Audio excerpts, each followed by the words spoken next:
Hare Krishna everyone, welcome and welcome back to my YouTube channel. This is Jashmeet. I hope you all are doing well. So आज की video में हम लोग बात करने वाले हैं कि मेरा फर्स्ट डे एक्सपीरियंस कैसा रहा है मेरी यूनिवर्सिटी में।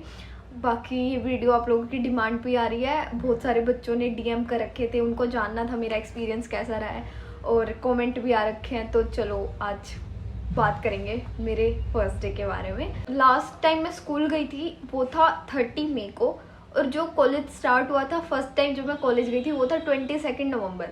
तो जो इतना बीच का जो गैप हो गया ना, इतना लंबा, इसमें मतलब मेरे को एक अपना कंफर्ट जोन में रही थी ना मैं, कि भाई ना पढ़ाई से लेना देना कुछ, ठीक है, और ना कहीं पे मतलब भाई यूनिवर्सिटी या स्कूल में आना जाना।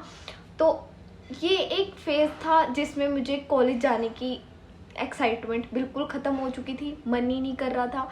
और मतलब जब मेरे को फ़ोन आया यूनिवर्सिटी से कि कल से आपका कॉलेज स्टार्ट है, कल से क्लासेस आना है, तो लिटरली बता रही हूँ भाई मैं रोई थी कि कल से कॉलेज जाना है, मुझे नहीं जाना, नए नए लोगों से मिलना पड़ेगा, पता नहीं, मुझे ना एक डर सा बैठ गया था।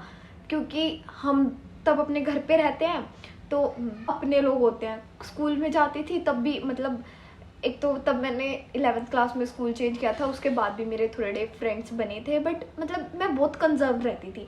जो फ्रेंड्स हैं वो मेरी ही क्लास के फ्रेंड्स थे, मतलब मैं बाहर की और क्लासेस के फ्रेंड्स नहीं बनते थे। देखो जब मैं फर्स्ट डे कॉलेज में आई थी ना, तो मुझे नहीं पता था कि मुझे कौन से ब्लॉक में जाना है, क्योंकि इससे पहले जब मैं आई थी तो सिर्फ मैं एडमिशन के लिए आई थी, और तब मैंने इतना ध्यान नहीं दिया था कि क्या चीज़ कहाँ पे है, क्योंकि मेरे साथ मेरे पेरेंट्स थे। तो तब यार घर वालों के साथ होते हैं ना, तो सब कुछ उन्हीं पे छोड़ देते हैं, जबकि मुझे ये पता होना चाहिए था कि मुझे सब चीज़ें एकदम ध्यान से देखनी पड़ेगी, कहाँ कहाँ क्या क्या है, क्योंकि आना तो मेरे को ही है, पेरेंट्स को थोड़ी ना आना है।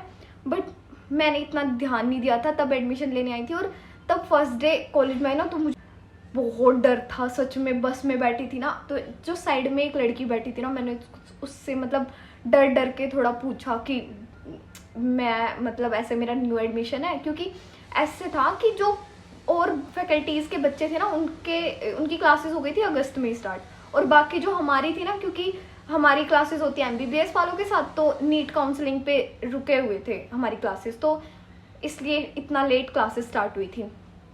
तो वो तो सब पुराने हो चुके हैं, अब मैं नहीं थी, तो मैंने उनको बोला कि मेरा ना न्यू एडमिशन है, फर्स्ट डे है, अब बताओ मुझे कहाँ पे जाना है। तो उन्होंने बोला मेरे को कि सी ब्लॉक में, हाँ वो ए ब्लॉक की लड़की थी शायद, हाँ, और तो उन्होंने बोला कि सी ब्लॉक में जाना जहाँ तुम्हारा एडमिशन हुआ था, और उनसे पूछना कि मतलब कहाँ क्या क्लासेस वगैरह होगी।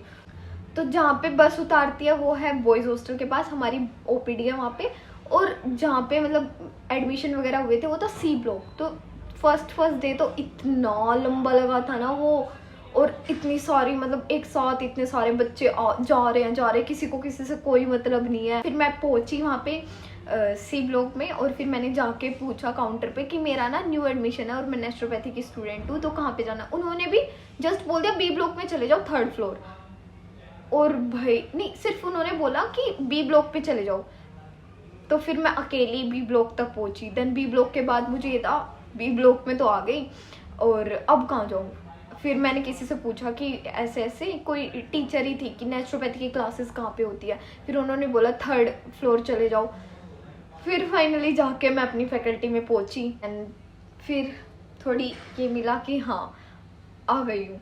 और फिर ना उसके बाद क्या हुआ था, मैंने वहाँ पे जो एक सर थे ना, मतलब मैंने क्लासेस के लिए पूछने के लिए, तो स्टार्टिंग में मुझे नहीं पता था कि सबको सर या मैम बोलते हैं, ठीक है, जो मतलब हेल्प वगैरह करने के लिए भी रखते हैं ना, मुझे सच में लिटरली नहीं पता था कि हाँ सर मैम बोलना पड़ेगा। तो मैंने ना उनको जाके बोल दिया अंकल फर्स्ट ईयर की क्लासेस कहाँ पे होती है।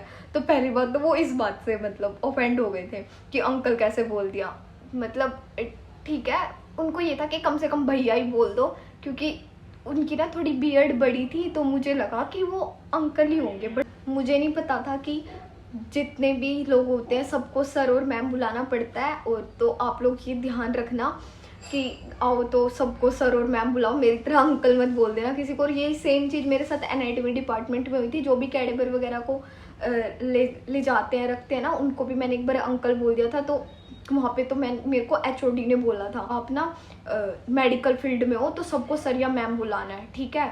तो फिर मैंने कहा ओके मैम, मुझे सच में नहीं पता था, तो आप लोग ये मिस्टेक मत करना, सबको सर और मैम करके ही बुला लेना यार।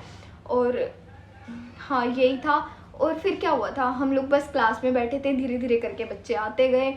फिर हमारा इंट्रो होता था, पूरे 1 हफ्ते हमें किसी सीनियर से नहीं मिलने दिया। ज़्यादातर सीनियर से इंटरेक्शन हुआ था हमारा फ्रेशर्स के टाइम, उससे पहले इतना कुछ नहीं था। हाँ 1-2 बार टीचर्स ने कराया था, और 1 हफ्ते तक तो बिल्कुल ही नहीं मिलने देते हैं। और बस कॉलेज टूर कराते हैं, 1 हफ्ते तक आपका इंट्रो लेते रहेंगे टीचर्स। हर एक टीचर से वही सेम कहानी बताना कि हाँ आपने क्यों नेचुरोपैथी चूज़ की है, क्यों आए हो इस कॉलेज में, क्या मतलब ये तो सब पूछते ही हैं। सो ये था मेरा दिन। आई होप आप लोगों को जो भी पूछना था मैंने जवाब दे दिया, उसका जानना था मैंने बता दिया, यही रहा था यार। And that's it for today's video. I am gonna see you guys next time. और जितने भी फ्रेशर्स ये वीडियो देख रहे हैं, all the best for your new journey. And हाँ बहुत मज़े भी करोगे, ऐसी बात नहीं है, ये 5.5 साल तुम बहुत सारे मतलब बहुत कुछ नया सीखोगे। तुम देखना, मतलब कॉलेज लाइफ ना तुम्हारे कंफर्ट से हट के, अगर तुम लोग बाहर रहोगे, मतलब अगर कोई हॉस्टल में रहेगा, अगर कोई PG में रहेगा, फिर तो भाई तुम्हें बहुत कुछ सीखने को मिलने वाला है, मतलब जो हम घर में रह के कभी नहीं सीख पाते। मैं तो फॉर श्योर कभी नहीं सीख पाती अगर मैं अभी भी घर से अप डाउन कर रही होती। बाहर रहना बहुत कुछ सिखा देता है। And that's it for today's video. I am gonna see you guys next time. Bye bye.